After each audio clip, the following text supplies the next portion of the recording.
సుబ్రహ్మణ్య తత్వం చాలా ఆశ్చర్యకరమైన తత్వం. ఎందుచేత అంటే మీకు మిగిలినటువంటి దేవతామూర్తులను పిలిచేటప్పుడు స్వామి అనేటటువంటి పదాన్ని అందరు మూర్తులకు ప్రత్యేకించి కలిపి మాట్లాడరు. కానీ మాట్లాడడం దోషం కాదు.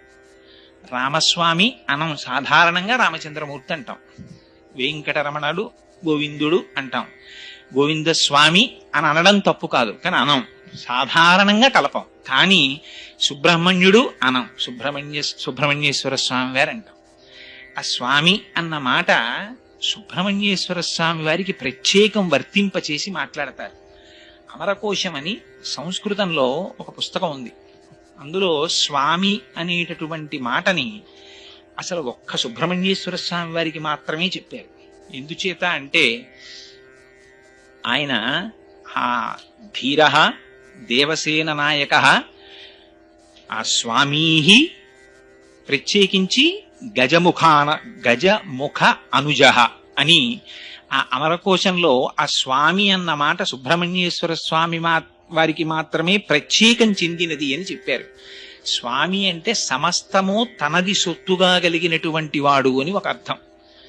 ఇప్పటికీ ఏడుకొండల మీద వెలిసినటువంటి వెంకటేశ్వర స్వామి వారిని సుబ్రహ్మణ్యేశ్వర స్వామి వారి యొక్క అవతారముగా కీర్తించి విశ్వసించేటటువంటి జనులు భక్తులు చాలా మంది ఉన్నారు. ఎందుచేత అంటే వెంకటేశ్వర స్వామి అంటారంటే ఆయన విష్ణు స్వరూపం కదండి అని మీకు అనుమానం రావచ్చు. వెంకటేశ్వర స్వామి పరబ్రహ్మం, మీరు ఎలా కొలిస్తే అలా కనపడతారు ఆయన. పైగా అక్కడ కుమారధార అని ఒక ధార ఉంది. విశేషించి సుబ్రహ్మణ్యేశ్వర స్వామి వారు సాధారణంగా కొండల మీద వెలుస్తూ ఉంటారు. అక్కడ స్వామి కూడా 7 కొండల మీద ఉండడం అనేటటువంటిది ఒక ప్రత్యేకత. పైగా సుబ్రహ్మణ్యుడు కుండలినీ శక్తికి ప్రతీక. షట్చక్రముల యొక్క భేదనము జరిగిన తరువాత సహస్రారములో రమించేటటువంటి బ్రహ్మణ్య స్థితికి ఆ వెంకటేశ్వర స్వామి వారి యొక్క దర్శనం ఒక అపురూపమైనటువంటి సన్నివేశం. ఎందుచేత ఈ మాట అంటున్నానంటే నేను ఒక చోట ఒక వ్యాఖ్యానంలో చదివాను. మనం వెంకటేశ్వర స్వామి వారి దర్శనానికి వెడతాం. మిగిలినటువంటి దేవతామూర్తుల దర్శనమునకు వెళ్ళినప్పుడు కలిగేటటువంటి అనుభూతి కన్నా వెంకటేశ్వర స్వామి వారి దర్శేటటువంటి అనుభూతి వేరు. దానికి పేరే ఆనంద నిలయం. లోపలికి వెళ్ళి దర్శనం చెయ్యగానే దివ్యమైనటువంటి ఆనందములకు లోనైపోతారు. ఎందుచేత అంటే షట్చక్ర భేదనము చేసిన తరువాత సహస్రారములో పరమశివ పర్యంక నిలయైనటువంటి పార్వతీదేవి దర్శనము లేదా ఆ పరబ్రహ్మ దర్శనము ఎంత గొప్పదో వెంకటాచలపతి దర్శనం అంత గొప్పది. అందుకని ఆ సుబ్రహ్మణ్యేశ్వర స్వామి వారి దర్శనమే వెంకటేశ్వర దర్శనముగా కీర్తించి పిలిచేవాళ్ళు ఉన్నారు. ఆయనకి కుమార అని పేరు. కుమారాయే బాల, అందుకని బాలాజీ అంటే కుమారస్వామి అని పిలిచేటటువంటి వాళ్ళు, కుమారస్వామిగా ఆరాధించేటటువంటి వాళ్ళు అనేక మంది భక్తులు ఉన్నారు. అయితే సుబ్రహ్మణ్యేశ్వర స్వామి వారి అవతారం చాలా ఆశ్చర్యకరమైనటువంటి అవతారం. మీకు ఆయన ఎంత ముగ్ధమోహనమైనటువంటి స్వరూపం అంటే సాధారణంగా సుబ్రహ్మణ్యేశ్వర స్వామి వారి యొక్క చిత్తరువుని ఎవరైనా ఇలా చూశారనుకోండి, ఆయన మూర్తిని ముద్దులు మూట కట్టేస్తున్నాడండి అంటారు. ఎంత అందంగా ఉంటాడంటే ముమ్మూర్తుల వాళ్ళ అమ్మగారి పోలిక, మరో మాటలో చెప్పాలి అంటే పార్వతీదేవి పోలిక. అంత అందంగా ఉంటాడు ఆయన. మహానుభావుడు ఆ విభూతి రేఖలు పెట్టుకుని ఆ కుంకుమ పెట్టుకుని ఆ చేతిలో శక్తి శూలాన్ని పట్టుకుని నిలబడితే ఆ వల్లీ దేవసేన సహిత సుబ్రహ్మణ్యేశ్వర స్వామి వారి దర్శనము చేసినంత మాత్రం చేత మనస్సు లయమైపోతుంది. అయితే అనేకమైనటువంటి దేవతాంశములు జన్మించాయి. కానీ వీటికి లేనటువంటి చిత్రం అంతా సుబ్రహ్మణ్యేశ్వర స్వామి వారి అవతారం దగ్గర వచ్చింది. ఎందుచేత అంటే మీరు ఏ గ్రంథం తీసుకోండి, పవిత్ర గ్రంథం శ్రీమద్ రామాయణం తీసుకోండి, బాలకాండలో సుబ్రహ్మణ్యేశ్వర స్వామి వారి అవతారం చెప్తారు. భారతం తీసుకోండి, సుబ్రహ్మణ్యేశ్వర స్వామి వారి గురించి చెప్తారు. వామన పురాణం తీసుకోండి, సుబ్రహ్మణ్యేశ్వర స్వామి వారి గురించి చెప్తారు. స్కాంద పురాణం కేవలం సుబ్రహ్మణ్యేశ్వర స్వామి వారి పేరు మీద వచ్చింది. అది పురాణాలన్నింటిలోకి పెద్ద పురాణం.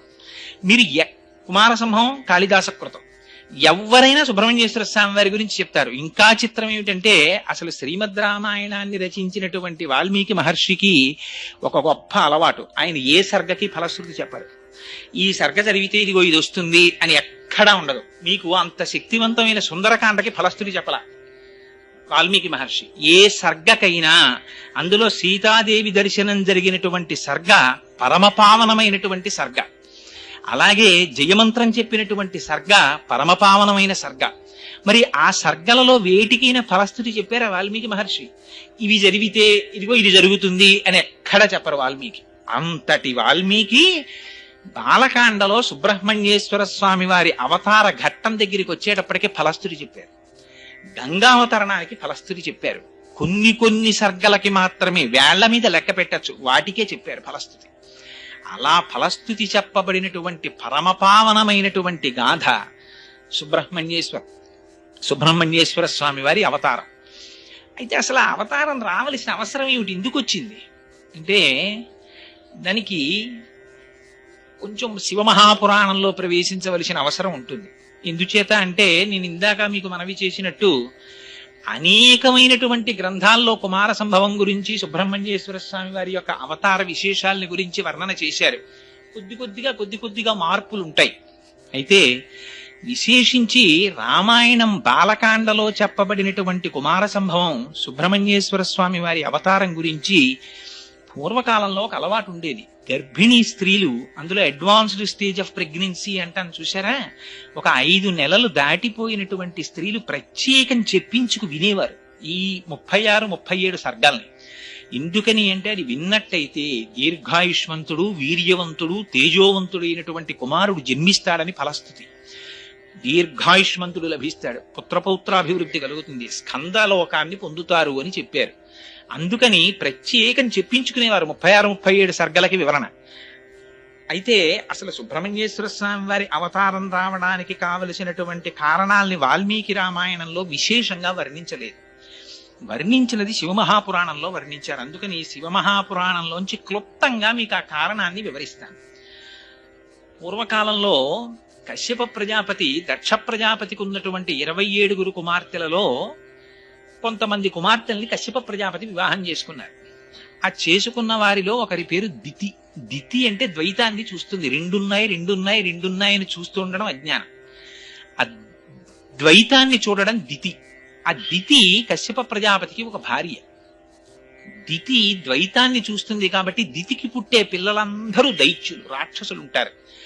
అదితి ఎప్పుడు ద్వైతం చూడదు, ఒక్కటి చూస్తూ ఉంటుంది. అందుకని అదితి సంతానం దేవతలు ఉంటారు. దితికి హిరణ్యకశిపులు జన్మించారు. నృసింహావతారంలో శ్రీ మహావిష్ణువు వాళ్ళని పరిమార్చారు. పరిమారిస్తే ఆవిడికి బాధ కలిగింది. భర్త అయినటువంటి కశ్యప ప్రజాపతిని వేడుకుంది, నాకు ఇంద్రుడితో సమానమైన బలం కలిగిన కుమారుడు, ఇంద్రుణ్ణి సంహరించగలిగిన కుమారులు కావాలి, ఏం చేయమంటారని అడిగింది. ఆయన ఒక పెద్ద వ్రతం చెప్పాడు. ఈ వ్రతం చేయి, నీకు పిల్లలు పుడతారన్నాడు. ఆవిడ వ్రతం చేసింది. సరే, రామాయణం బాలకాండలోనూ చెప్తారు, ఇతర పురాణాల్లోనూ చెప్తారు. పాపం ఆవిడ అంత వ్రతం చేసి చిన్న లోపం వచ్చింది. ఒకరోజు మధ్యాహ్నం అలిసిపోయి గడప మీద తల పట్టుకుని జుత్తు చివరి ముడి వేసుకోకుండా పడుకుంది. ఇంద్రుడు శుశ్రూష చేస్తున్నాడు. లోపల పెరుగుతున్నటువంటి కుమారులు తనని సంహరిస్తారేమోననేటటువంటి భయం చేత లోపలికి ప్రవేశించాడు.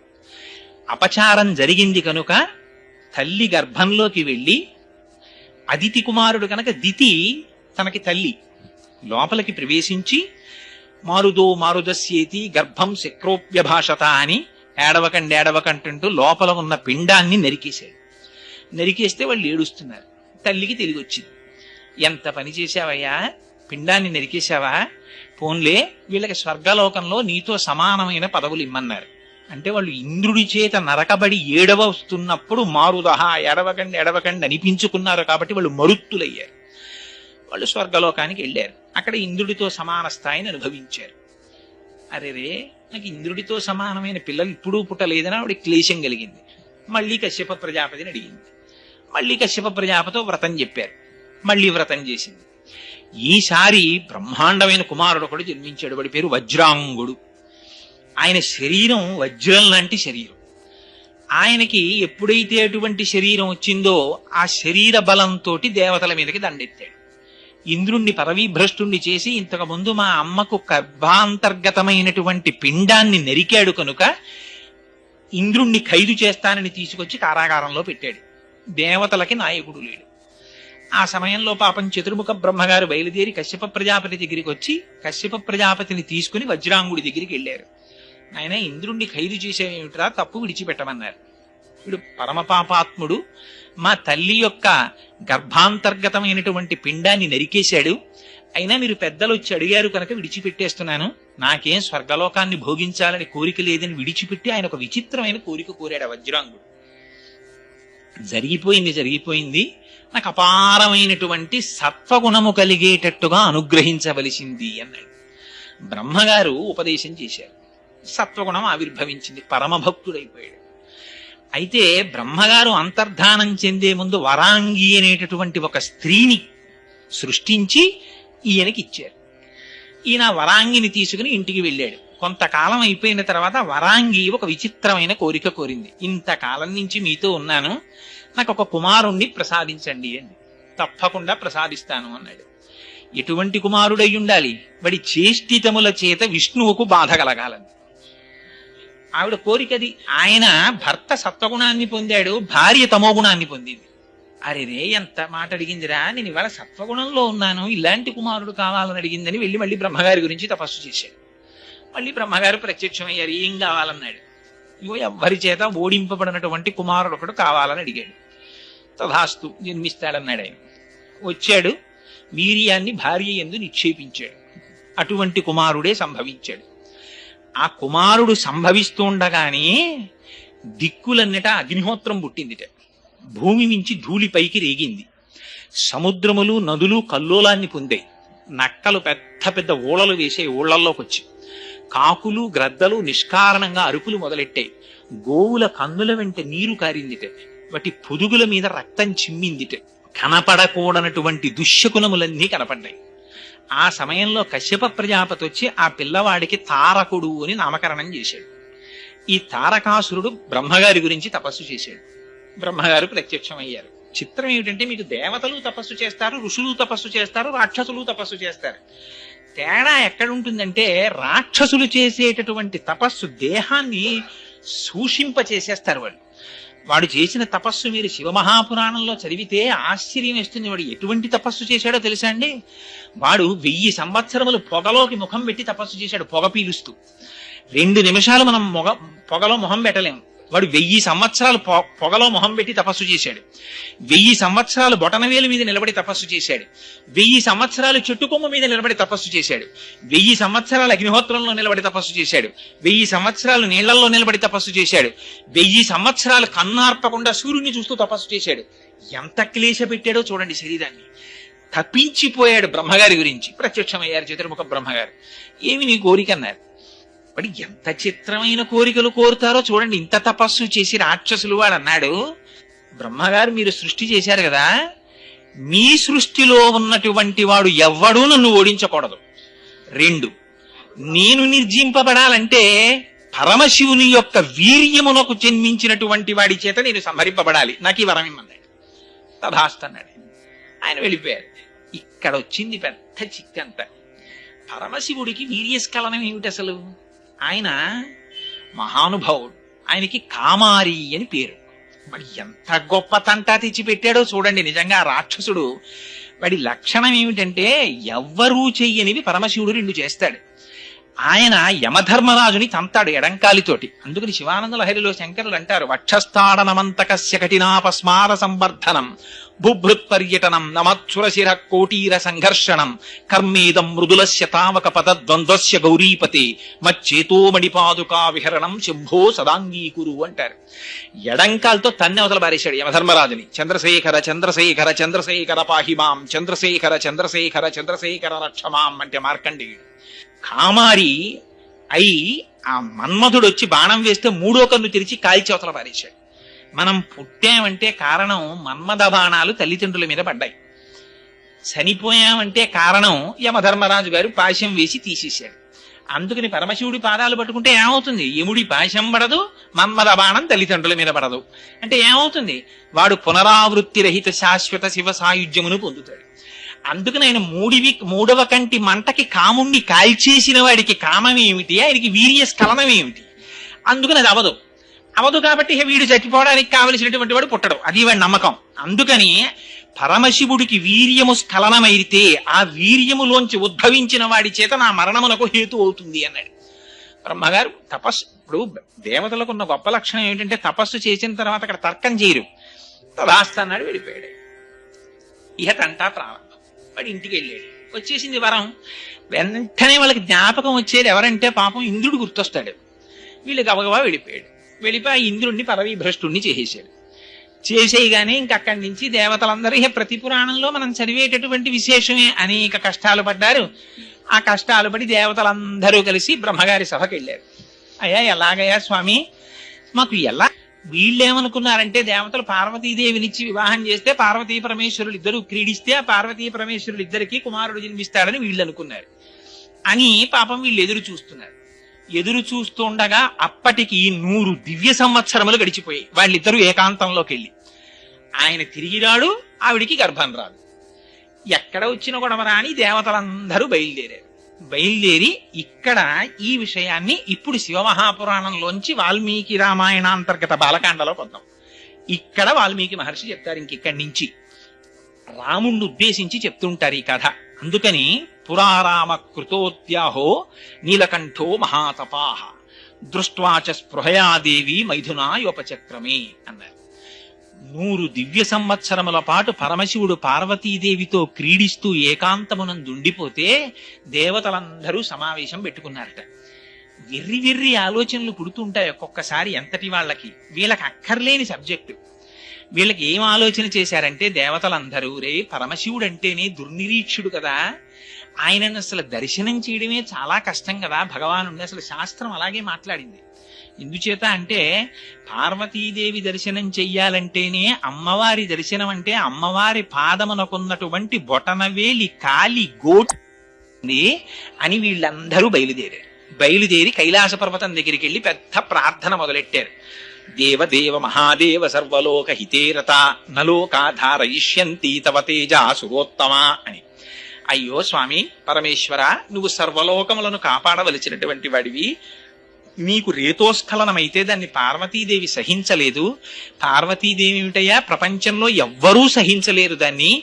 అందుకుని నీ యొక్క వీర్యము నీ యందే ఉంచుకో, ఆ రేతస్సు స్ఖలనము కాకుండా చూడు అని అడిగారు. అడిగితే లోపల భార్యతో సంగమిస్తున్నటువంటి పరమేశ్వరుడు బయటికి వచ్చాడు. కుమార సంభవం మనకు అనేక రహస్యాలు చెప్తుంది. ఇప్పటికీ కూడా దేవీ భాగవతంలో చెప్తారు, శ్రాంతే భీతే త్యక్తనాస్త్రే పతితే బాలకేస్తథా. కొన్ని నియమాలున్నాయి. ఆ నియమాలున్నటువంటి వాళ్ళని ఎట్టి పరిస్థితులలోనూ కూడా ఎంత పని ఉన్నప్పటికీ బయటికి పిలవడానికి వీల్లేదు. వాళ్ళని అటువంటి కార్యక్రమంలో అనగా ఏ తపస్సు చేసుకుంటున్న వాళ్ళని లేదా మైథునంలో ఉన్నటువంటి వాళ్ళని బయటికి పిలవడం కానీ వాళ్ళ ఏకాంతాన్ని భంగం చేయడం కానీ చెయ్యకూడదు. వీళ్ళు వెళ్ళి పెద్ద ప్రార్థన మొదలెట్టారు. ఆయనకి భక్తవశంకరుడు అని బిరుదు పరమేశ్వరుడు. ఇది పరమశివుని యొక్క గొప్పతనం అంటే. అటువంటి సమయంలో మహాయోగి అయినటువంటి పరమశివుడు భార్యా సంగమాన్ని విరమించి అరేరే పిల్లలు ఎక్కడో పెద్ద కేకలు వేస్తున్నారు నా కోసమని ఆ మాట వేయడంలో చూడండి వాల్మీకి మహర్షి ఏం మాట వేశారో చూడండి. పురారామ కృతోద్యాహో నీలకంఠో మహాతపాహ. నీలకంఠుడని పిలిచారు ఆయన్ని. ఇంకో మాట పెట్టి పిలవకూడదా? నీలకంఠుడని పిలవడం ఎందుకు అంటే హాలాహల భక్షణం చేయవలసి వచ్చినప్పుడు ఆయన మాట చెప్పాడు. పరహితము చేయునెవ్వడు పరమహితుండగును భూత పంచకమునకున్ పరహితమి పరమధర్మము పరహితునకు నిదురు లేదు పర్వేందుముఖి. ఈ భూత పంచకానికి ఎవరు ఉపకారం చేస్తారో వాళ్ళు అంతటి చేత ఉపకారం చేయబడతారు. అందుచేత నేను ఈ హలాహలాన్ని ముచ్చేసుకుంటానన్నాడు పరమశివుడు. ఆయన అంతటి మహాత్యాగి. ఆయనకి బిరుదు కూడా భక్తవశంకరుడు. భక్తులు ఆర్తితో శివా అని పిలిస్తే చాలు గబగబా పరిగెత్తుకొచ్చేస్తాడు ఆయన. అందుకే భాగవతంలో పోతన గారు అంటారు, చని కైలాసముజొచ్చి శంకరుని వాసద్వారముంజేరు ఈశుని దవ్వారికు లడ్డుపడ్డ తలమంచుంజొచ్చి కుయ్యో ముర్రో విను మాలింపుము చిత్తగింపుదయన్ వీక్షింపుమన్ సంభుజానన ముఖ్యల్ కని ఆర్తరక్షణ కళా సంరంభునిన్ శంభునిన్ అన్నారు. ఆర్తరక్షణ కళా సంరంభుడు ఆయన. ఆర్తితో వెళ్లి శంకరా అని పిలిస్తే చాలా అయ్యో నేను ఈ పని చెయ్యడమా చెయ్యకపోవడమా ఆయనకు ఉండదు. గబగబా పరిగెత్తుకొచ్చేస్తాడు. ఊళ్ళో వాళ్ళెవరూ తాగనన్న విషాన్ని తన చుట్టూ సురసంఘములు జయ జయధ్వానంబులన్ బొబ్బిడన్ ఘనగంభీర రవంబుతో శివుడు లోకద్రోహి హుంపోకు రమ్మని కెంగేల తెమల్చి కూర్చి కడిగా నంకించి జంబూపలంబున సర్వంకషమున్ మహావిషమునాహారించి హేలాగతి. ఒక్కసారి ఆ విషాన్ని చేత్తో పట్టుకుని ఇలా నేరేడు పండులా నలిపేసి నోట్లో పెట్టేసుకున్నాడు. అంతటి మహాపురుషుడు కనుక తీరా నోట్లో పెట్టుకున్నాక గుర్తొచ్చిందిట. ఉదరము లోకంబులకును సదనంబొకుటెరిగి శివుడు చతుర విషాగ్ని కుదురుకునే కంఠబిలమున పగిలంబుగా నిల్పే మధుర ఫలరసం క్రియన్. అరే రే మింగేస్తే అధోలోకాలు పోతాయి కడుపులో ఉన్నవి అని మింగడం మానేసి కక్కడం మానేసి కంఠంలో పెట్టేసుకున్నట్ట నీలకంఠుడయ్యట్ట. అందుకని ఆ నీలకంఠ అనేటప్పటికీ మన కోసం పరిగెత్తుకొచ్చే స్వామి గుర్తొస్తాడు. అందుకని మహాత్యాగి, భార్యతో మైథనములో ఉన్నానన్న విషయమును కూడా మరచి బయట భక్తులు ఆర్తితో పిలిచి నీ వీర్యము నీ యందు ఉంచుకో అంటుంటే పరిగెత్తుకొచ్చాడు. వచ్చి నీకెందుకు రాయి విషయం అని అడగాలి ఇంకోడైతే. ఆయన అన్నాడు, అరే రే నాయనా మీ అందరు వచ్చారా, నాకు ఈ విషయం చెప్పడానికి, ఇది పెద్దలకి చెప్పవలసిన విషయమే, దేవతలు చూడండి. అయినా భగవానుని యొక్క ఔదార్యం చూడండి పరమశివుడు. అందుకని వాళ్ళని జగత పితరౌ వందే పార్వతీ పరమేశ్వరౌ అని కీర్తించారు మహానుభావుడు. నిత్యాయ త్రిగుణాత్మనే పురజితే కాచాయనీ శ్రేయసే సత్యాయాజ్య కుటుంబినే మునిమన ప్రత్యక్ష చిన్మూర్తయే మాయా సృష్ట జగత్రయాయ చకలాంనాయాంత సంహారిణే సాయంతాండవ సంభ్రమాయ జటినే సేయం పతిశంభవే అంటారు శంకర భగవత్పాదులు. అంతటి మహానుభావుడు కనుక ఆయన అన్నాడు, దానికి ఏముందయ్యా, నా వీర్యమును నాయందే ఉంచుకుంటాను, కానీ ఒక్క విషయం, రేతస్థానము నుంచి కదిలిపోయింది, జారిపోతున్న వీర్యం కింద పడితే తప్ప, వీర్యోద్భవుడైన కుమారుడు జన్మిస్తే తప్ప తారకాసుర సంహారం జరగదు. ఎవరు పట్టుకుంటారు? పార్వతీదేవి యందు నిక్షేపించద్దని మీరు అన్నారు కదా, ఎక్కడ విడిచిపెట్టమంటారని అడిగాడు. అడిగితే ఉపద్రవం వచ్చేటప్పటికి వాడండి అంటే వాడండి అని చెప్తాం. ఏదైనా సాధించేటప్పటికి వీడెళ్ళి ముందు చెప్తాడు. సుందరకాండలో హనుమ వెళ్ళి చెప్పలేదు, నేను దర్శనం చేశాను, వానరులందరూ చెప్పేశారు అక్కడ ఉందండి సీతమ్మ, అక్కడ ఉందండి సీతమ్మ అని. ఆఖరణ హనుమంతుడికి చోటిచ్చారు వెళ్ళి మాట్లాడడానికి. అలా వీళ్ళందరూ ఎవరు భరిస్తారా అనేటప్పటికీ పక్కకి తప్పుకున్నారు. ఒక్కళ్ళేడు శివవీర్యం భరించగలిగిన వాడేవాడు. భరించడం అనేటప్పటికీ అందరికీ గుర్తొచ్చింది భూమి. ఎందుకంటే పాపం ఆవిడకి ఒక పెద్ద బిరుదుంది, అన్నిటినీ భరిస్తుంది ఆవిడ. అందుకే కదా సుందరకాండలో రామాయణంలో వాల్మీకి మహర్షి ఆవిడకు ఒక గొప్ప బిరుదులు ఇచ్చారు. క్షితి క్షమా పుష్కర సన్నిభాక్షి యరక్షిత రఘవ లక్ష్మణాభ్యాం సారాక్షసీభి వికృతేక్షణాభి సంరక్షిత సాంప్రతి వృక్షమూలే అంటారు సీతమ్మని. తినడానికి కావలసింది ఆవిడే ఇస్తుంది, కింద విడిచిపెట్టేసిన దాన్ని ఆవిడే పుచ్చుకుంటుంది, తాగడానికి కావలసింది ఆవిడే ఇస్తుంది, వీడు విడిచిపెట్టేసిన దాన్ని ఆవిడే పుచ్చుకుంటుంది, వీడు గుణపం వచ్చి గోతులు పెట్టేసినా ఆవిడ ఊరుకుంటుంది, ఆఖరికి వీడిని తీసుకెళ్లి ఆవిడలో పూడ్చి పెట్టేసినా ఒక్కనాడే ఆవిడికి నమస్కారం చేయకపోయినా కౌగిలించుకుని కడుపులో పెట్టుకుంటుంది. అటువంటి తల్లి కదా, అందుకని భరించడం బాగా తెలిసిన ఆవిడ్ని చూపించారు. ఆవిడ్ని చూపించి ఇదిగోనయ్యా స్వామి భూమి ఉంది కదా, ఈవిడి మీద విడిచిపెట్టేసేయన్నారు. అంటే ఆ భూమి ప్రతిఘటించలేదు. అందుకని పరమశివుడు తన రేతస్సుని భూమి మీద విడిచిపెట్టాడు. విడిచిపెట్టేటప్పటికీ యత్తేజ క్షుభితం ఏతద్ధరా ధారయిష్యతి తతో దేవా పునరిరమూచశ్చాద హుతాశనం అన్నారు వాల్మీకి మహర్షి. ఆ వీర్యం ప్రవహించడం మొదలెట్టింది భూమి మీద. అది ప్రవహించడం మొదలెడితే శివతేజస్సుని భరించగలిగినటువంటి వాడేవాడు. శివతేజస్సు అంటే శివుడే. ఇంకా భరించలేకపోయింది భూమి. భరించలేక గజ గజ గజ గజ వణికిపోయింది. ఉనికిపోతే అప్పుడు దేవతలందరూ చూశారు. వాళ్ళ గొప్పతనం చూడండి, ఆ తెలివితేటలు చూడండి వాళ్ళవి. ఎందుకు భూమి ఇంత కాలిపోతోందంటే తేజస్సు వేడిని వేడి భరించగలదు. అందుకని అగ్నిహోత్ర నువ్వు వెళ్ళి పుచ్చేసుకుని కొంత నీ కడుపులో పెట్టేసుకో అన్నారు. నువ్వు వేడి కదా, అందుకని నీలో పెట్టుకోమన్నారు. అంటే ఇందులో చమత్కారం కూడా ఏమిటంటే వాళ్ళు చేసిన పొరపాటుని పరమశివుడు చక్కదిద్దుతున్నాడు.